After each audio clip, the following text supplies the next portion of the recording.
On est dans un très beau quartier et surtout ce qui est important, c'est le retour sur investissement qui se fait entre 7 et 10 ans. Vous imaginez, dans 10 ans… 7 et 10, entre 7 et 10 ans, tu as amorti ton bien.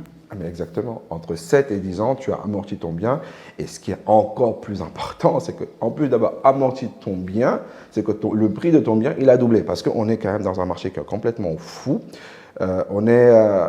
J'aime pas parler de bulle parce que le Sénégal, aujourd'hui, c'est un pays où il y a tout à faire. Et comprenons que le Sénégal, c'est pas seulement Dakar. Voilà, Dakar est dans l'euphorie de… Dakar, c'est une presqu'île. Le Sénégal fait 196 000 km². Dakar représente 2% de cette surface. Et il y a plus de 4 millions de personnes ici. Et les gens vont continuer à venir. On a la chance de pouvoir découvrir et d'exploiter bientôt, j'espère en tout cas, le pétrole, le gaz et autres. Et pour toi, ça, tu penses que ça va avoir un impact sur, parce qu'on peut le voir comme tu l'as dit, les prix de l'immobilier au Sénégal, c'est incroyable. Et tu penses que l'arrivée de l'exploitation à ce niveau-là du pétrole et du gaz, est-ce que tu penses que ça va avoir un impact additionnel sur les prix de l'immobilier, sur cette bulle? De toute façon, avant même que ces personnes-là arrivent, on a cet impact-là. Aujourd'hui, on a des biens qui sont loués à des prix qu'on ne trouve, enfin qui sont vendus et loués à des prix qu'on n'a même pas à Paris. Des biens à 500 000 euros, 1 million d'euros sur Dakar. Il y a certains quartiers de Paris avec des biens d'exception qu'on vend à ces prix-là. Maintenant, ici, ça va très vite.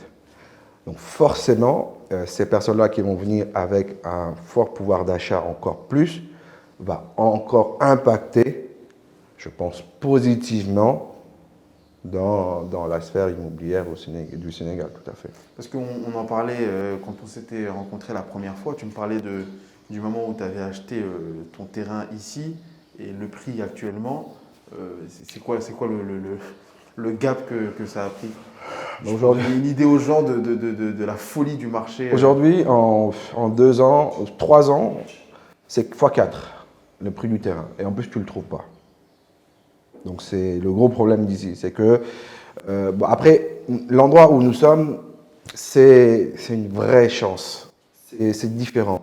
Nous, la chance qu'on a, c'est la zone où nous sommes, c'est Mamelles Corniche. On est juste en face du phare des Mamelles. C'est vraiment l'endroit idéal. Mais ce qui est important, à mon sens, surtout, c'est de dire qu'aujourd'hui, il va être de plus en plus difficile à la classe moyenne de pouvoir habiter maintenant sur Dakar. D'où l'importance de trouver des mécanismes qui puissent permettre à ces Sénégalais, à cette classe moyenne, au Sénégal de la diaspora également, de pouvoir investir sur Dakar. Parce que être dans une capitale où il n'y a que des étrangers qui investissent, moi, je veux que les Sénégalais, jeunes qu'ils soient, fassent partie du développement de l'histoire du Sénégal. Et ça se voit, hein, des villes comme Paris et autres, c'est plus des étrangers qui viennent acheter. Et aujourd'hui, je pense que tout ce qu'on a appris dans ces pays-là, l'expérience qu'on a de ces pays-là, c'est de pouvoir l'apporter ici au Sénégal. Et il y a des mécanismes, comme il y a un mécanisme que vous aviez soulevé la dernière fois, et qui existe beaucoup en Côte d'Ivoire aussi, c'est le système pierre-papier. Ce système pierre-papier qui permet aujourd'hui, moi, un bien de 500 000 euros, je ne peux peut-être pas me le payer tout d'un coup, mais si on se met à 4, on peut l'acheter. Voilà, donc c'est des investissements qui permettent, et comme on a expliqué, sur 10 ans, le bien il est amorti, le prix il a doublé. Sur 10 ans, on peut vendre ses parts et acheter, si vous voulez, sur un autre projet.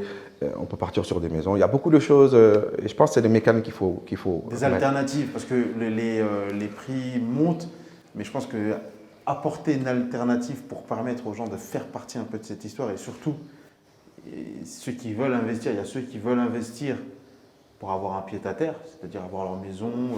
Quand ils ne sont pas là, ben, ils peuvent le mettre en location. Il y a ceux qui veulent investir pour faire de la rentabilité. On peut dire que Dakar, c'est the place to be aujourd'hui pour faire ce genre d'investissement. Mais c'est exactement ça. Vous savez, moi j'ai un ami qui a une agence immobilière en Floride. Je lui dis, viens, je te vends un appartement au Sénégal. Il me dit, mais attends, qu'est-ce que tu vas me vendre? Il me dit, bah écoute, il me dit, si c'est des belles filles, ben en Floride, il y en a. Je dis, oui, c'est vrai. Je dis, si c'est la plage, en Floride, il y en a. Je dis, c'est vrai. Il dit, mais qu'est-ce que tu vas me vendre au Sénégal? Je dis, mais attends, la Floride, c'est une ville qui est déjà terminée. Qu'est-ce que tu vas me faire là-bas? Alors que le Sénégal, c'est un pays où il y a tout à faire. Il me dit, là, vous venez de marquer un point. Donc, un investisseur, qu'est-ce qu'il importe? C'est aujourd'hui de dire, là où je mets mes billes, est-ce que c'est suffisamment sécurisé pour que je puisse faire un retour sur investissement très rapidement? Et aujourd'hui, c'est là où le Sénégal joue son rôle. Et c'est là où le Cigroup joue également son rôle en tant qu'accompagnant en gestion de patrimoine. L'idée, c'est, vous venez, un projet de 100 000 euros, vous avez mis 25 000 euros, dans 10 ans, vous vous retrouvez avec 100 000 euros. Parce qu'aujourd'hui, également, on a un gros problème ici au Sénégal, qui sont les banques. Après, c'est péjoratif, c'est peut-être pas, les gens vont, enfin, c'est du politiquement peut-être pas correct, mais on n'a pas encore de banque au Sénégal. Les conditions sont difficiles. L'accès au crédit, mais les taux de crédit sont trop chers. Moi, tu m'en as parlé quand tu m'as dit 8-10%, j'ai failli tomber de ma chaise. Entre 6,5 à 7,5 à 8, 8,5. Mais en tant que ça, c'est le crédit acquéreur. Mais le crédit promoteur, tu es entre 7, 8, 9, 10, 11. Je le répercute dans mon prix. C'est le consommateur final qui va payer. Donc derrière, d'où aussi, enfin, moi je pense, les incohérences de cette politique de l'immobilier au Sénégal, qui a peut-être, c'est peut-être une petite parenthèse. On me dit il faut faire des logements sociaux au Sénégal, alors qu'on ne fait rien pour réguler le prix de la construction au Sénégal, avec de nouveaux impôts tout le temps, sur les importations de carrelage, sur les importations de sanitaires et autres, sur le prix du ciment qu'on ne maîtrise pas, qui augmente tous les jours, sur le prix du béton qui augmente tous les jours, avec ce laisser-faire dans la spéculation du foncier, parce que c'est très simple. Si aujourd'hui tout le monde est dedans, il y a une forte spéculation qui est là. Et aujourd'hui, rien n'est fait. Il y a une augmentation sur la taxe, sur les taxes de plus-value, tout en sachant qu'aujourd'hui, moi, je suis une entreprise. Enfin, quand je dis moi, parce que c'est moi qui suis là, mais d'une manière générale, les entreprises, tout le monde répercute ses coûts d'investissement. Sur le consommateur. Sur le consommateur. Après, derrière, on ne peut pas dire il faut que le prix de l'immobilier soit pas cher au Sénégal. Il faudrait véritablement qu'il y ait une volonté d'accompagnement. C'est structurel, en gros. C'est absolument structurel. C'est absolument structurel. On sait que c'est un métier, enfin, en tout cas, c'est un secteur qui draine beaucoup d'argent. Et les pouvoirs publics aujourd'hui le savent. Donc, si aujourd'hui, on peut pas me dire qu'il faut baisser le coût du loyer, ben, si je baisse le coût du loyer alors que les intérêts bancaires coûtent cher, moi, pour construire ma maison, ça m'a coûté cher. Les impôts, ça coûte cher. Donc, on ne peut pas me dire demain. C'est une logique. C'est une logique implacable. C'est exactement ça. Aujourd'hui, maintenant, c'est soit on peut baisser, en ce moment, on a des leviers sur lesquels on peut appuyer pour baisser le coût réellement de la construction. Et de facto, si on baisse, ou bien s'il y a des grosses quantités de construction, mécaniquement, ça, si la demande elle est plus forte que l'offre, aujourd'hui, c'est normal. Non, si la demande elle est plus forte que l'offre, les prix vont augmenter. Maintenant, si l'offre elle est plus forte que la demande, parce que simplement il y a beaucoup de produits au Sénégal et qu'il n'y a pas beaucoup de gens qui viennent chercher, mécaniquement, les choses vont baisser.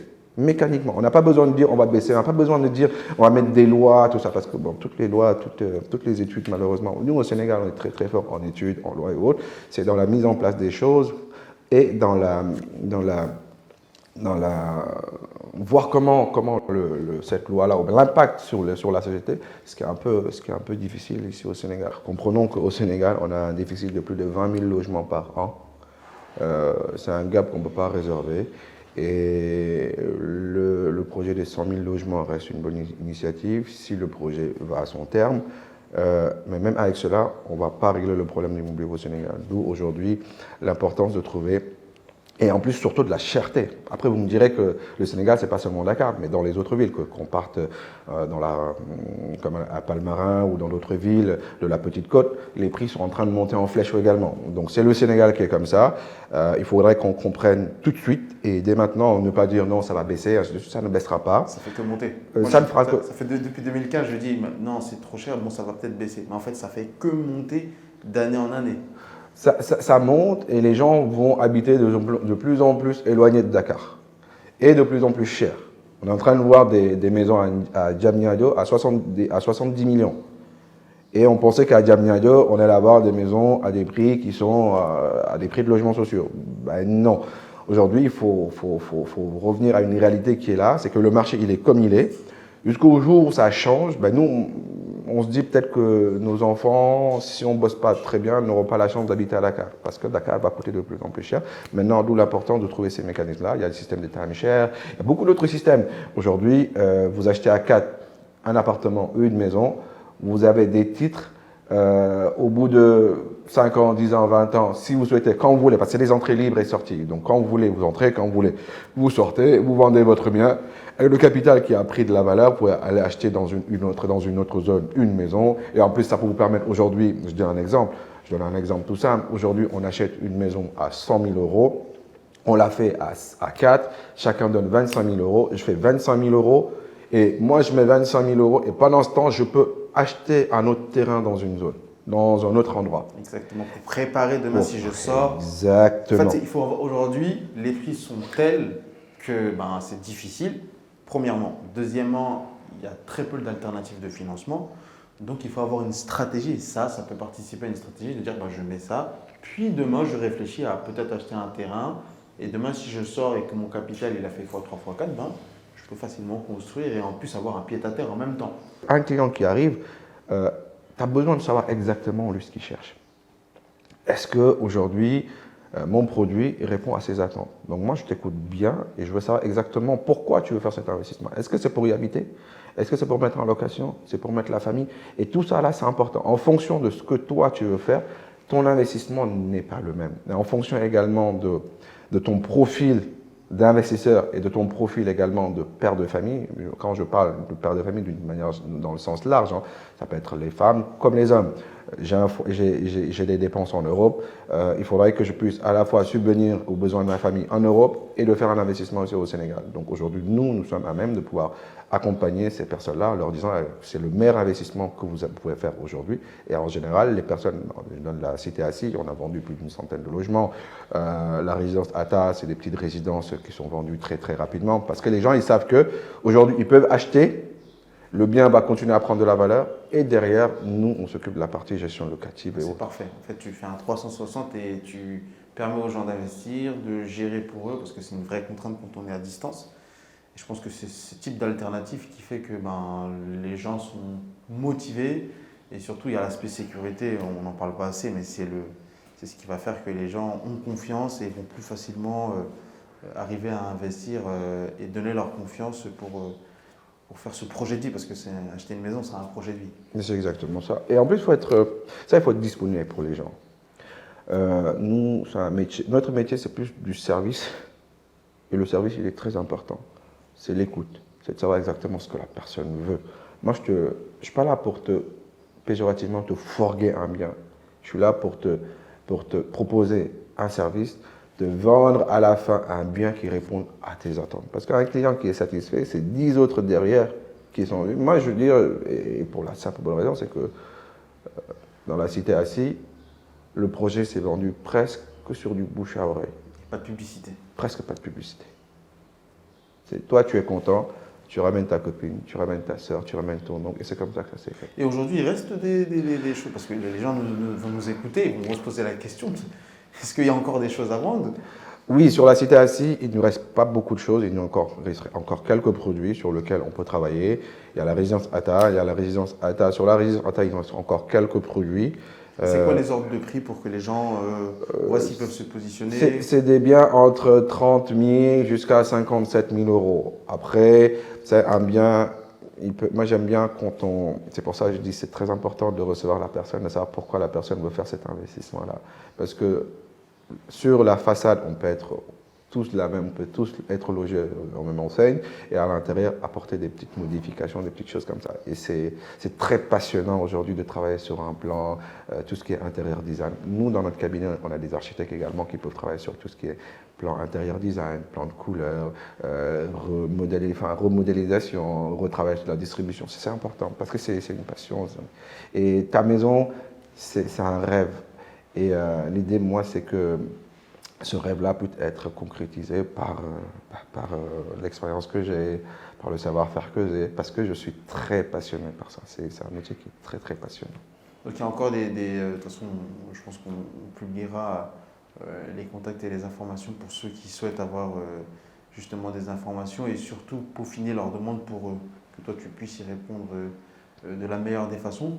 Et dans ce très bel immeuble qui est la résidence Khadija, est-ce qu'il y a encore des choses, est-ce qu'il y a encore des opportunités? Parce que maintenant qu'on a dit que le marché de l'immobilier il était en boom, qu'on pouvait amortir son bien en 7 à 10 ans, qu'on pouvait faire d'une pierre deux coups en ayant une résidence secondaire et en plus en générant des revenus locatifs, bah, la question c'est, ici dans ce bel immeuble situé au Mamel, est-ce qu'il y a encore des opportunités? En fait, c'est très simple, c'est que, après, vous allez me dire, charité bien ordonnée commence par soi-même. Donc, notre société s'est déjà positionnée en achetant un certain nombre de biens. Et ces biens-là, aujourd'hui, nous, on a terminé l'immeuble l'année dernière, donc tout était vendu. Il y avait 3 appartements sur lesquels on s'était positionné. Aujourd'hui, on est en train de s'en décharger un tout petit peu en en vendant un. Donc, il nous reste un appartement au 3e étage qui a vue sur mer et c'est un bien aujourd'hui qui est à vendre. Et on a décidé de le vendre que cette semaine. Et la chance qu'on a, c'est qu'on connaît ce métier-là, on est diplômé dans ce métier-là, on a de l'expérience également et on est amoureux de ce métier-là.